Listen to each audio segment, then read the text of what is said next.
And welcome back in another edition of the Stripe Show podcast. I'm your host, Travis Fulton. And look at that. He took my wake up call. I knew he was over in Bradenton, Florida, covering the Concession Golf Club World Golf Championship, the Workday Championship. Of course, last year was in Mexico. This year at the Big Bad Concession Golf Club. This guy was there covering it for Golf Channel almost 9 years now in the running. Ryan Lavner, thanks for getting up this morning, buddy, and jumping on the podcast. Thank you, Travis. I have a 2-year-old at home, so I didn't necessarily have to set my alarm to hop on this podcast, but it's always great to be with you. Well, I enjoyed watching the tournament there. You know, there was so much hype of the golf course coming into this, Concession Golf Club, and, Azinger's a member, and Coke, and listen to these guys. I was like, geez, these guys gonna break 70, because there was a lot of hype on this course, and it was tough. Like, there's no question. You could see the demand of the greens, but for the most part, they handled it pretty well. Morikawa, 18 under, a lot of guys at 15 under. How did the course play out, do you feel, based off the hype that it was given going into it? Well, there was a lot of hype, and I covered the 2015 NCAA championship, and that was the first year that we had it on TV for both the women and the men. The women played first, and then for the men. And I remember during the women's portion in particular, it was just total carnage. I mean, you had players shooting in the mid to upper 80s, the low 90s. I mean, the greens were super fast. They were ping-ponging balls back and forth around the green. And it was only from the men that they realized, like, we've got to scale this back. Like, it's just too intense. And I think Bryson won that year at 8 under par. So I figured we'd see something probably between 10 and 15, just because the caliber of play is better. The conditions last week were really warm, really humid, and basically until Sunday, there was very little wind. And so the greens were still receptive to a point. And I think it was interesting talking to some of the players. They can make that golf course, the PGA Tour setup staff they can make that golf course as difficult as they want. And they could have made the scores obscenely high. They could have made the PGA Tour players look really foolish. And they were a little bit safe, I thought. The green speeds were probably 13 on the stimp meter, as opposed to members are used to 14 and a half. This week they'll be 14 and a half. Exactly. Yeah, exactly how Arnie would have wanted it. Yep. And I mean, the greens, I'm not, have you ever been to Concession? No. Okay. So on TV, like, they look pretty radical, right? In person, I can assure you they are even more radical than they appear on TV. Like, they are absolutely crazy. In terms of the amount of slope and undulation and ridges, like they're crazy. So there's really only so many places you can put the pins.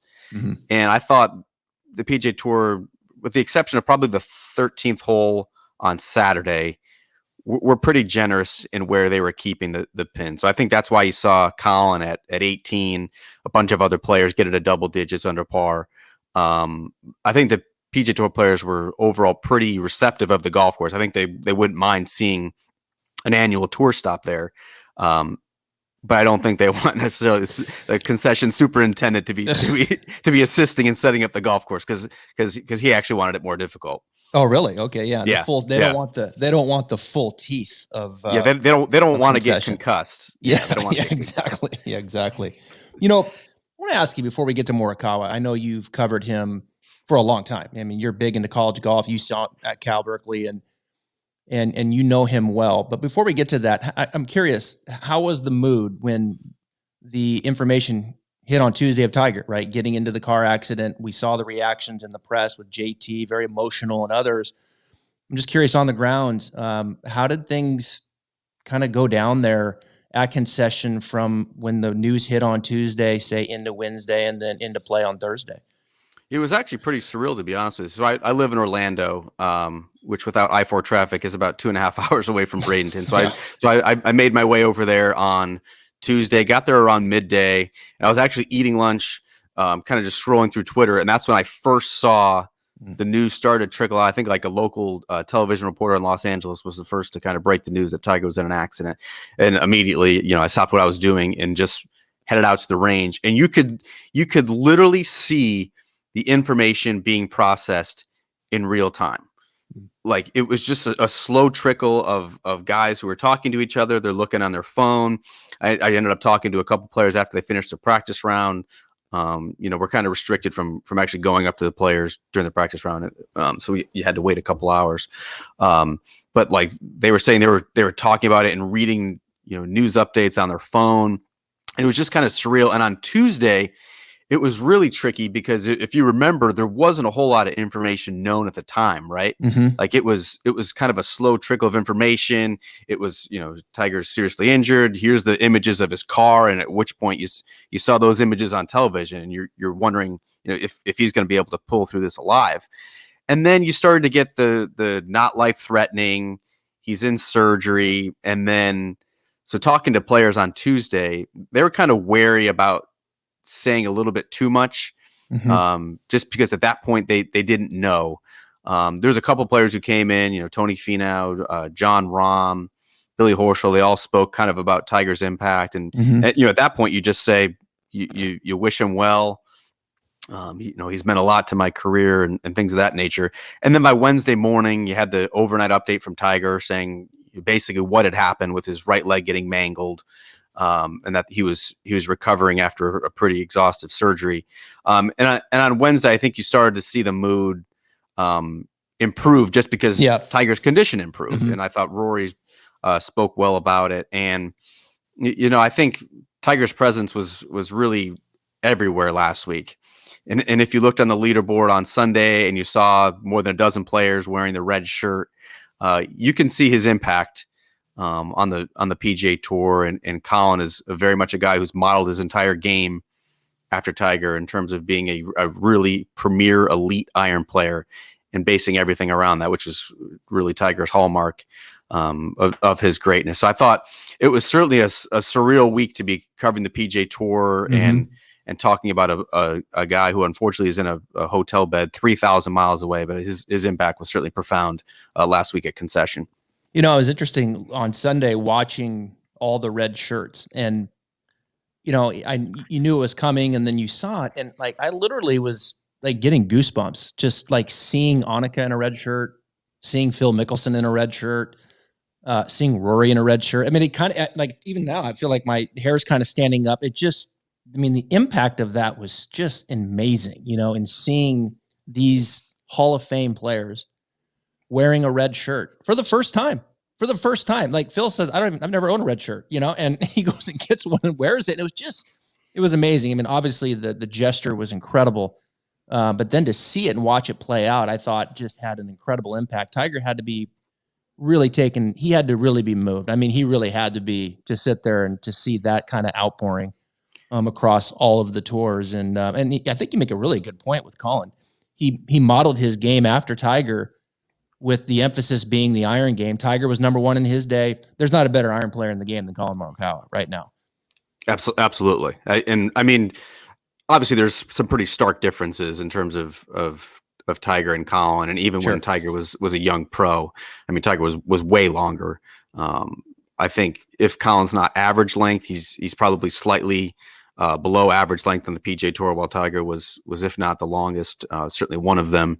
Tiger's been a tremendous putter, at least until the last couple of years of his career. Well, that's kind of been Collin's bugaboo, even dating back to his junior golf days. But I think PGA Tour players in particular know the importance of strong iron play. And that's really a distinguisher between good players and great players. And Collin certainly appears to be on the trajectory of a great player, and he's got four wins now, a major and a World Golf Championship under the age of 25. Speaking of Tiger, he's the only player to accomplish that feat. And he certainly appears to be on an upward trajectory, and he's relying on that. I think the concern when you talk about Collin Morikawa is always like, I hope he doesn't go chase distance. That's the one thing that can wreck him. I mean, he averages 295 yards off the tee. Yeah. He's going to have guys blow it by him. But if he can still hit his 5 iron closer than you can hit your 7 or 8 iron, I think he's perfectly content with his lot in life on the PGA Tour. He's the number 4 ranked player in the world. Yeah, as he moved up from 6 to 4, right, with that win this week. And you covered him when he was at Cal Berkeley, and you've seen this maturity now from where he was to where he is. I interviewed his coach, Rick Sessinghouse, a couple years ago on this podcast before Collin really was kind of starting to take off. You could see it coming, right?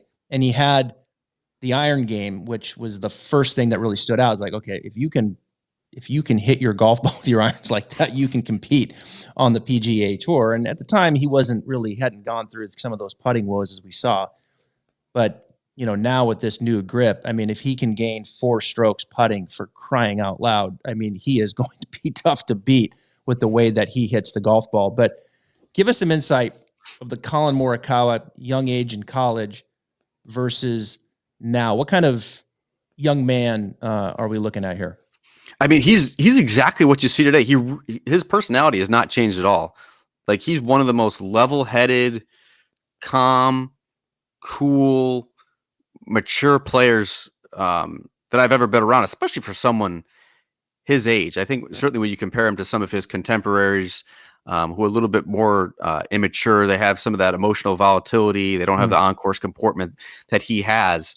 There's a reason why when he first broke out on tour, like his peers in the PGA Tour who've been out there for a decade think, I'm not sure if this guy's 23 or he's 43. Like, he's just so calm on the golf course. And that was very much the same in college. I think when you think back about his college career, it was really marked by just incredible consistency. Like, it's crazy to even think about. He finished in the top 5 in more than half of his college starts. That's amazing. And he's playing at Cal. Like, he's not playing at McNeese State. Yeah. He's playing against the best competition every single week. The only difference is that he didn't win a ton. He won. I forget the exact number. He won, I'd say, somewhere between 3 and 6 times in college. Mm-hmm. But he wasn't a guy who's ripping off 5-6 wins and being the dominant player of the year in college golf. But he was always around the lead. And the reason why he didn't win all that often was because of his putting. And you look at the weeks that he's now won on the PGA Tour, he's always going to be among the best in iron play. Oh yeah. Like, he's not going to be competitive if he isn't. But the weeks that he's putted well or putted above his own expectation is the weeks that he's either going to contend or he's going to win. I wrote last night for golfchannel.com kind of about this latest transformation. Obviously you saw with the saw putting grip and what was kind of the genesis behind that. He kind of saw Mark O'Meara do it. And he talked with him for an hour in Las Vegas the week before going to Riviera. And it wasn't so much that Collin was making putts, but for the first time in his life, he actually felt like he could take the stroke out of it and that he could just focus on his line and his speed. And he didn't have to worry about technique or trying to be just so perfect. And that was a foreign feeling to him because he's on the greens, at least he's such a technical player. You can kind of just see like the wheels turning. It's kind of uncomfortable to watch him putt. And for the first time, he felt totally comfortable. So he didn't make any putts while practicing with the saw in Vegas. He was dead last in the field in putting at Riviera. And he talked to his caddy, and he was like, "Are you worried about this?" And his caddy JJ was like, "Not at all. Like, your stroke to me has never looked better. Like, there's good flow to it. There's good rhythm to it. Like, for the first time in 2 or 3 years on the PGA Tour, like, I think you're going to stand up and make putts." And sure enough, like, he wasn't great at Concession. I think he finished 10th in strokes gained putting, which for him is obviously terrific. But relative to the field, it's not like he was blowing the doors off it. But like, it gave him a lot of confidence. He made those critical 5 to 7 footers early in the final round to kind of steady himself. It was the first time he'd had an outright lead on the PGA Tour. And then on the back nine, he just played mistake-free golf to beat a host of really good challengers. But it kind of reminded me of the PGA. The PGA, he was first in approach, first in putting, won against the best major field in all golf. This past week, first in approach, 10th in putting. Like, if this is actually his solution, if this is something that he feels committed to and can just be not even above average putter, just be an average putter. Right. Like, don't lose strokes to the field. Like, we're looking at a guy who's going to win 10 10, 20 times on the PGA Tour. Oh yeah. And he'll live on the first page of the leaderboard. Oh, and just, absolutely. I mean, he'll just live, and he doesn't really beat himself, like he doesn't have that, he's going to make a double or a triple, kind of look to him. Like, you're going to have to go up and get him. He's just too steady, a little power fade off the tee. What's interesting with his swing, and Rick was talking to me about this, a couple of things really stood out. One is he never saw a launch monitor until he turned pro.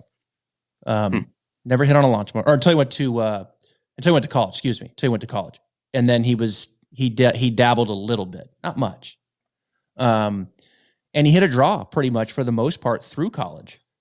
And then he kind of went to the fade as he turned pro, in particularly off the tee, because he pretty much hits a fade on 95% of shots. It's just that little, bleeder to the right, which he just wears you out off the tee with. I mean, gosh, it's just unbelievable. This 3-4 yard power fade off the tee every single time. And then, with the iron in his hand, you're in trouble. I mean, he is just absolute laser. Check out these stats. Let me throw this at you, Ryan. Last three events on tour. Okay. Last week, the WGC, 9.6 strokes gained approach.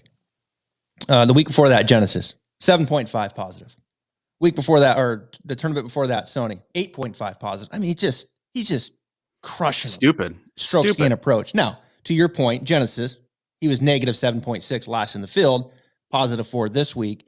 He hadn't had that kind of putting week until back in the PGA. He was positive 8. I mean, he lives in the positive 2, 3, 4 world. The tour, these guys are in trouble with the way that he does it. And let me ask you this, because you've hung around him, at least my perception. I've never met Collin. I know his coach, Rick Sessinghaus, and we've talked about Collin, but he's not really cut from that maybe over pursuit of, technicalities, getting into the technology. I need to see what the 3D numbers are saying and force played and give me my TrackMan. Like, he's not really too much into that. I think they use it when they need to. Like, Rick kind of made it sound like, yeah, we'll get some numbers once in a while. I'll show him a swing once in a while, but he's really not cut from that, which I got to be honest, it's kind of refreshing, really, from a teacher standpoint. Yeah, like, he's an absolute flusher. Like, I'm not sure that he needs to see it on camera. I think his contact and his shot shape tells him exactly what he's doing, and he's done it for so long now that it's just kind of ingrained, and he can kind of pick it up himself. And you make such a good point too, Travis, with the sense that he's not going to beat himself. Mm-hmm. And I think that's kind of what sets him apart from some of his peers. I think it's an easy comparison with the rest of the class of 2019. We saw Victor Hovland make like the quad to close out his second round. And it seems to me like Hovland's got a little bit of Tony Finau tendency in him, and that he's kind of prone to these blow-ups. I remember he went in Puerto Rico, he made a triple on the back nine, and he kind of had to scrap and claw his way back, and eventually won that tournament. It almost looked like he was going to do the exact same thing at Concession. And I'm not saying that Hovland, doesn't have the mental strength. I think it actually requires a bit of fortitude to be able to come back from that. But he's a little bit more susceptible to the big numbers than Collin is. And walking with Morikawa over the weekend in particular, what I was really struck is that he doesn't make mental mistakes in terms of, like, he's always playing the smart shot. He's always playing to the fats of the greens. He's always, kind of moving away from trouble. He's never taking it on. Mm-hmm. And it's just such a mature way to play golf.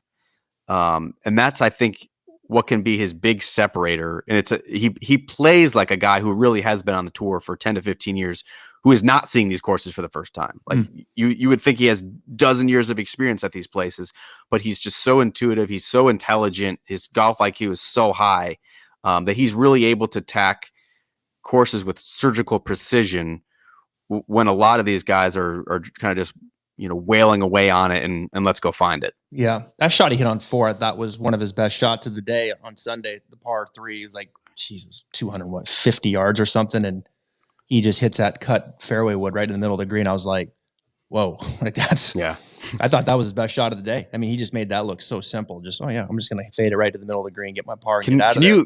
Can you imagine what Collin Morikawa is going to do in like a Ryder Cup or a President's Cup, Mm-hmm. he would absolutely be the most frustrating player to play against. Oh yeah, because he's going to hit almost every single fairway. He's going to hit almost every single green.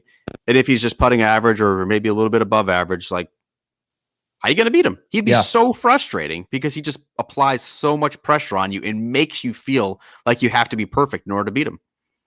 You brought up Viktor Hovland. Let's talk about him for a minute. I've got him pulled up here. You know, this we're looking at right now, the last 5 starts, he's got a win, 2 seconds, and a fifth. His last 5 starts. Jeez, I mean, second, tied for second last week, 5th at the Genesis, 2nd at the Farmers.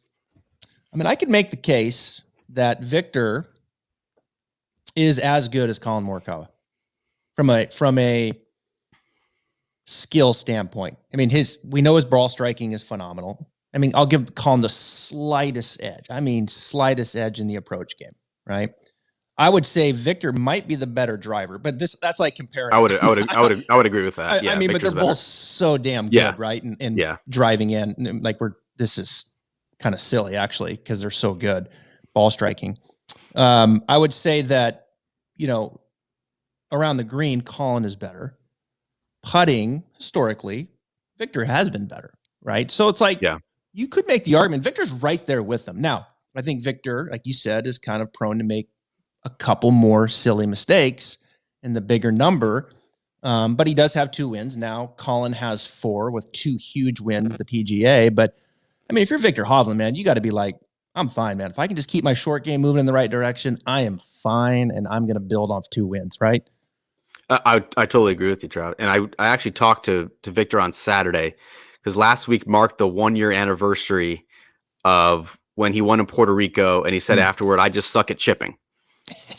And so I kind of wanted to reflect on that because he really has turned what was an enormous weakness. Mm-hmm.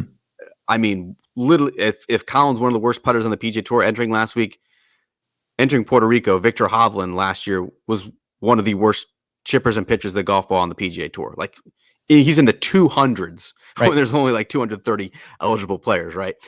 And so I believe the stats may have changed. He's a top 75 scrambler, pitcher, chipper of the golf ball right now on the PGA Tour. And I said, you know, what happened? What changed? And he really credited a lot of the work he's done with his swing coach, Jeff Smith, in terms of learning how to take the leading edge out and using the bounce. And it's a situation where he could get away with it on most PGA Tour venues, right? Especially ones that have a little bit thicker rough, and he could just kind of play his pitch shots that way. You couldn't do that at Concession. No. I mean, this was the ultimate litmus test for that revamped short game. The lies were so tight and so grainy, and the greens were so elevated with so many false fronts and slopes. Like, it's an amateur golfer's worst nightmare to play there. And I think a year ago, Viktor Hovland would have really, really struggled. You would have seen him probably taking putter out. You would have seen him taking fairway wood out. And I thought he looked really good. He pitched in a handful of times. I know he had the trouble with the quad, but that really wasn't a product of his short game. It was kind of an unfortunate bladed bunker shot at the wrong time. And I thought that was a really good litmus test of where he is now, that he doesn't have that glaring weakness anymore. And I'm totally with you. I mean, I'm not saying he's going to win a major championship this year. It wouldn't surprise me because he has all the tools. And I think right now he's a more complete player, to your point, than Collin Morikawa is. I'm not sure that his good is as good as Collin's is, but I think the all-around nature of the skills that he has makes it so, to your point, that he's going to be top 6 in 6 of his last 7 starts. Like, I don't think this isn't just a little hot streak. No. Like, this is who Viktor Hovland is. Oh yeah. Yeah, for sure. And his short game's trending. And Jeff Smith, his teacher, we talked about it actually on a few months ago on this podcast. And, you know, it seems interesting, right? To think, well, wait a minute, you're saying that a tour player is learning how to use the bounce around the green? Yeah, that's what he's learning how to do, because he's been always hitting everything such the leading edge. And of course, when you don't ever miss greens, you don't need a short game like he does. So but I think as he's gotten on tour, he's realized that I've got to develop this shot where I got to rotate the face more and let the bounce kind of slide under it a little bit and get comfortable with that. And that's a big learning curve, no matter when you learn it. And for him, with Jeff, he's learning it now, and it's trending. It's moving in the right direction. And if he could just be better than average, really, with his short game, as good as he hits it, and he's a nice putter, he's gonna roll him off with victories. Of course, the third guy, when you mention Morikawa and you mention Hovland, you got to mention Wolf, right? Because they come in together, and unfortunately, and maybe you can fill us in, but Matthew had the big round, was 83 on Thursday, and then withdrew again. This is the second time now, in a short period of time that he's withdrawn after a big opening number. He has not played good at all, really, since October. He had a nice run there at the end of the summer last year. As we know, he was second at the U.S. Open, but he just hadn't played good at all here for months. What's going on with Wolf? What have you heard?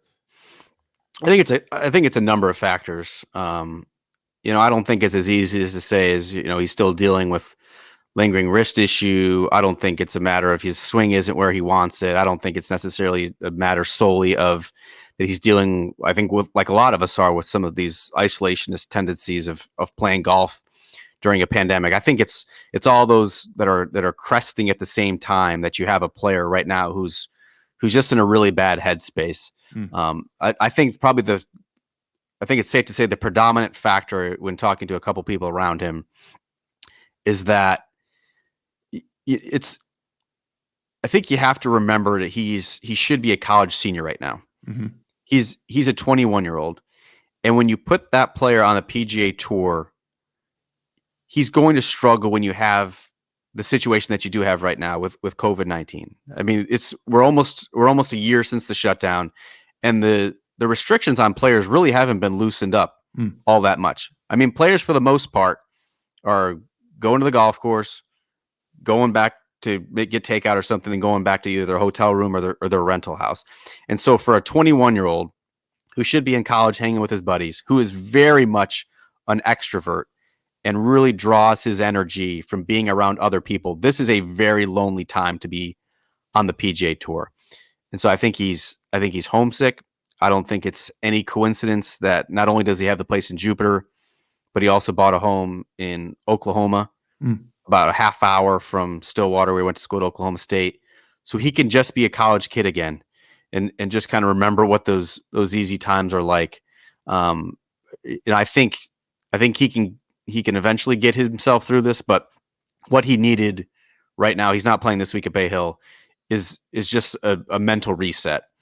He needs to remember, in talking to his mom last year, he just kind of needs to remember that he's fortunate to be out there. He's doing what he loves to do. Mm-hmm. The bad times don't last forever. But he's still young. He's still learning. And this is just a really difficult time to be a 21-year-old extrovert on the PGA Tour. There's just no way around it. I'll be honest, like last year, I mean, I know Matthew Wolff is a phenomenal player. You're not on the PGA Tour without being a phenomenal player. So all these statements are relatively speaking, right? But I'll be honest, last year I was really kind of impressed, like how consistent he played. I didn't expect that level of consistency last year at such an early age from his kind of play. And I thought he really showed a ton of maturity, and he obviously played really good golf. He was second at the Rocket Mortgage. He was fourth at the PGA, second at the U.S. Open, second at Shriners. I mean, he had some really good events.